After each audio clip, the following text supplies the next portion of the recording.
Good afternoon, sir. Thank you for meeting with me. Good afternoon. You're welcome. How can I help you? I would like to discuss the cafeteria services. Many students have noticed that food prices have increased while the quality seems to have decreased. Thank you for bringing that into consideration. The reason that the food quality has increased is that the operating cost has increased in the market. We understand the challenges, but students will appreciate better food quality and more affordable options. Okay, thank you. That's a reasonable suggestion.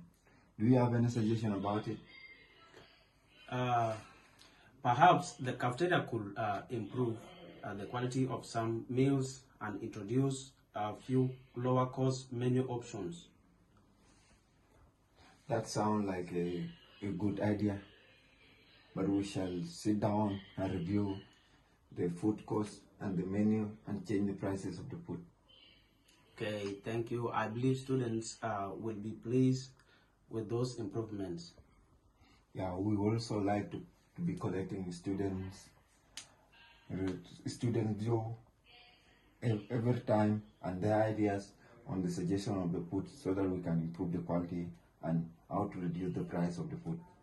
I appreciate your willingness to listen and work towards a solution. Thank you for your cooperation with me. We also value your opinions. That's why we listen to your opinions as the restaurant manager. Thank you for your time. Thank you for coming. We meet again. Thank you, sir. Welcome.